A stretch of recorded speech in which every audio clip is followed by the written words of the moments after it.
L'État, il accompagne ce type de projet photovoltaïque, il donne des impulsions, il donne des directions où aller, avec toutes les politiques gouvernementales incitatives, il aide les collectivités locales à développer leurs projets, si vous voulez. Et ce projet qui a réussi ici, les services de l'État ont instruit le projet avec deux grandes entreprises qui s'appellent Engie d'un côté et Suez, le fleuron de l'industrie française.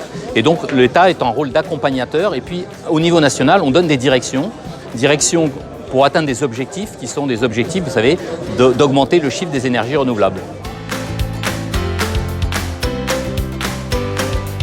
Il faut qu'on ait beaucoup plus de projets de ce style, évidemment. On n'est pas évidemment dans les objectifs de 2030, mais on travaille avec les élus ici présents, avec le Sénat aussi, avec les élus du territoire. On travaille pour atteindre ces objectifs. Et chaque jour où on inaugure une centrale photovoltaïque comme ici ou un autre moyen d'énergie propre, évidemment, on se rapproche de ces objectifs, qui sont les objectifs du gouvernement français, mais aussi de l'Europe.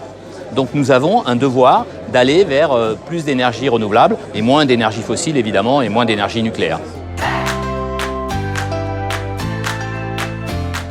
Bien sûr, c'est intelligent de faire ça sur des friches, soit agricoles, soit industrielles, soit comme ici, une ancienne décharge, comme on disait à l'époque, parce que justement, ça n'utilise pas des terres agricoles, ça n'utilise pas des terres qui pourraient servir à autre chose, et le photovoltaïque est tout à fait destiné, j'allais dire prédestiné, à aller sur des terrains comme ça, de manière à ne pas priver nos agriculteurs de terrain où on puisse faire autre chose. Et ce terrain-là, il est pour ça très beau, très bien, et c'était un défi technologique aussi de le faire sur un tel terrain, et ce défi, aujourd'hui, on l'a relevé grâce à la volonté de tout un chacun.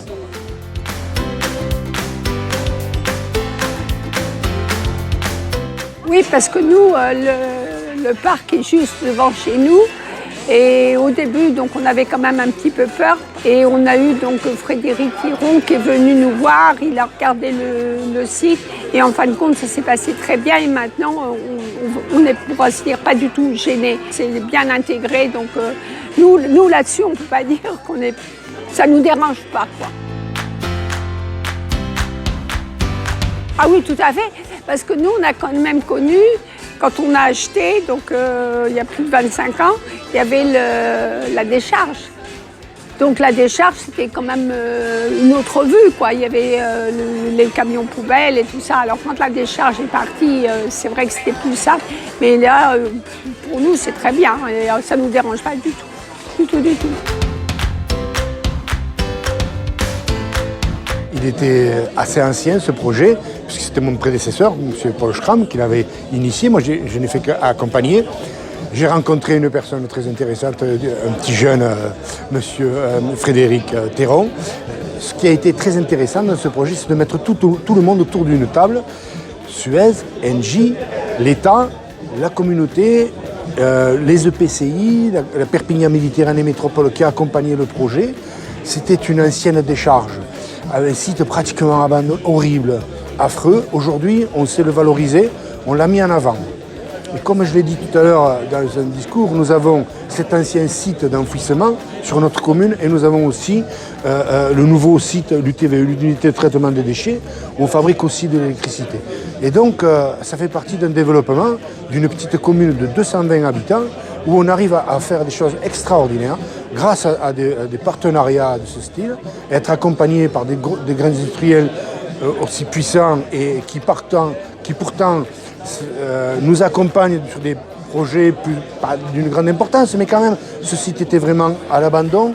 Il y avait quand même des contraintes terribles, et puis on est arrivé à le faire fonctionner. Et ça, alors là, vraiment, pour une commune comme Cals, c'est extraordinaire.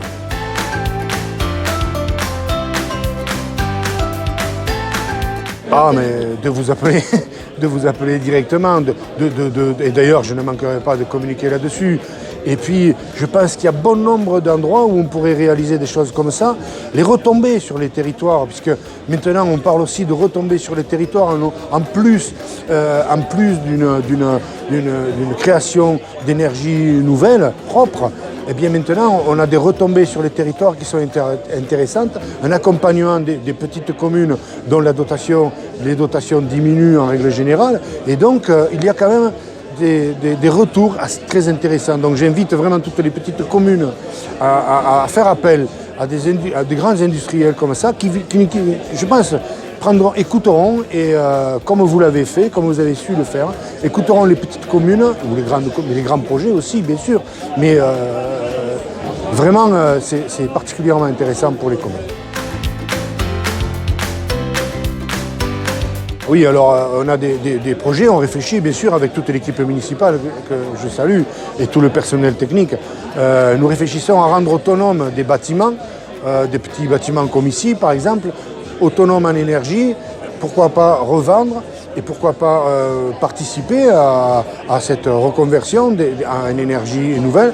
Et un jour un rêve, un village autonome en énergie, un rêve, mais peut-être on le verra, j'espère qu'on va le voir.